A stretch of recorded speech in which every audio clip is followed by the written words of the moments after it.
That thing rockstar, shorty gon' be dancing with a star. That big goofy whole reason why I got my scar. So hi guys, welcome back to my channel.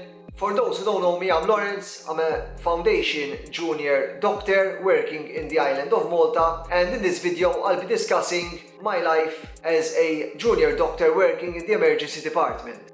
Well, basically my day usually starts off at around 7 in the morning, where I get up, I go down, enter the kitchen, grab myself a good decent cup of coffee. I tend to drink mostly ground espresso beans, and after that I basically head out and walk to hospital to start off my shift. The shifts in the emergency department depend upon the day you are working. Usually the shifts are split into 3 different shifts. We start off with an A shift, a B shift and a C shift. The A shift usually starts at around 2 in the afternoon to around 9 p.m, depending of course how busy you are. The second shift usually starts at around 11 in the morning and then finishes at around 8 p.m, and the third shift usually starts at around 8 in the morning, finishing at around 4 p.m. in the afternoon. Of course, the shifts don't finish always at the same time every day, because after every shift you have to give a decent handover, and handover is one of the most important things when you are working at the A&E department. As a junior doctor and FY2 working in the emergency department, I think working these 3 months in the department gave me a level of confidence as a doctor to deal with a variety of acute cases. Before working in the emergency department, I felt I was more green. However, doing a 3-month spell in the A&E made me aware of how to actually approach a particular case, how to investigate a case, and how to treat the case adequately and stabilize the patient in order to bring them safely to the ward.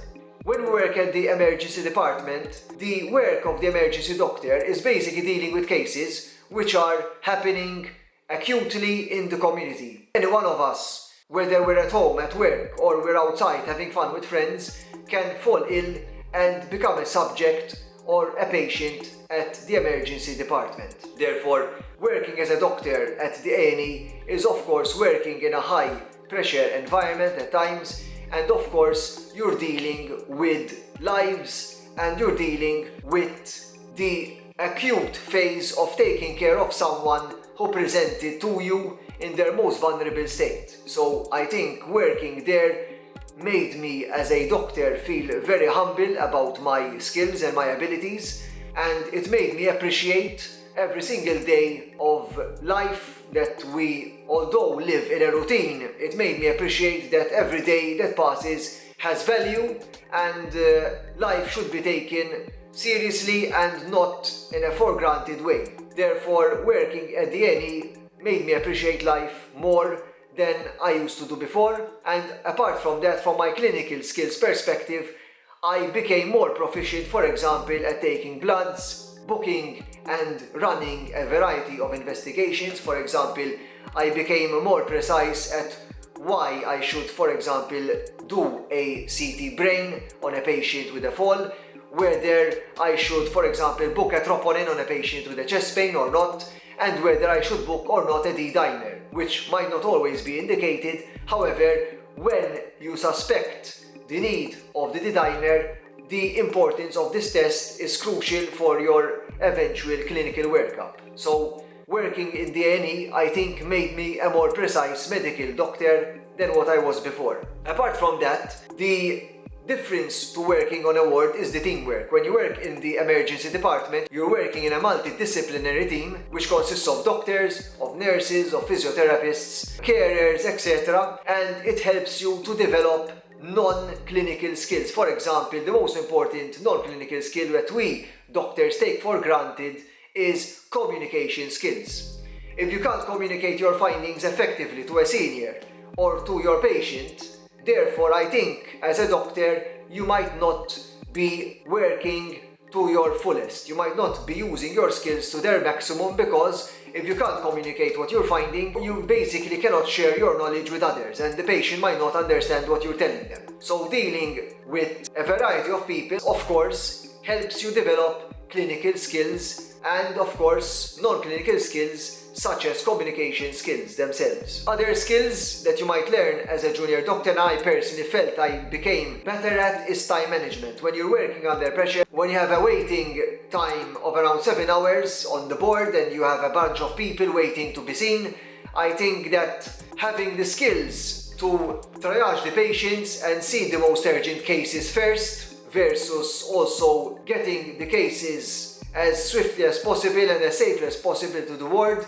is imperative in not only moving the work forward but also keeping the work moving fluently and making sure that the patient gets where they need to be as fast as possible from A to B. The biggest issue I think when working in the emergency department, of course, are the shifts. Sometimes the shifts can be very hectic. You usually tend to work long nights with lack of sleep, therefore working from 8 to 8 might not be that easy for most people.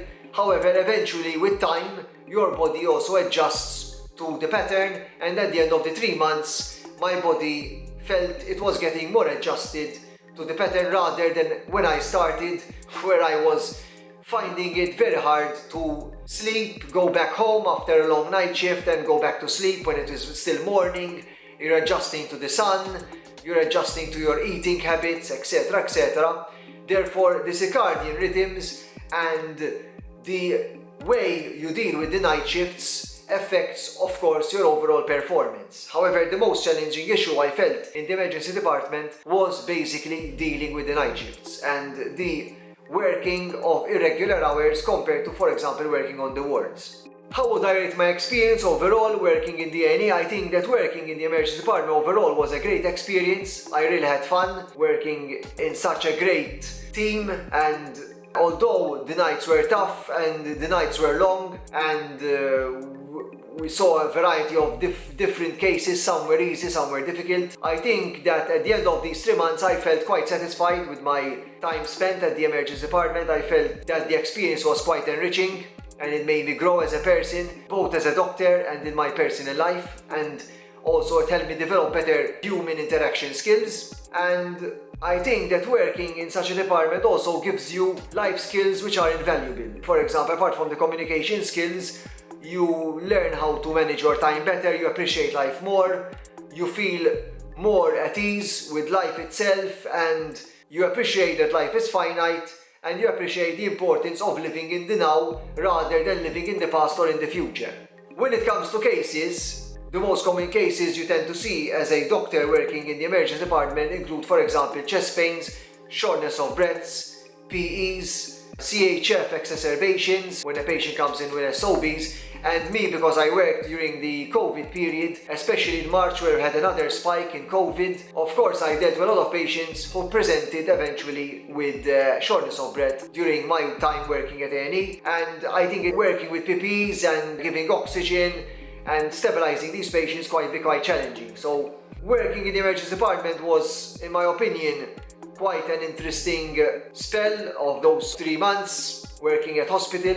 It was a valuable time, and I think you FY2s who are going to work in the emergency department in your current training, you will like it, and I hope you will learn a lot from the experience too. Thank you for watching my video, guys. Subscribe to my channel and see you next time.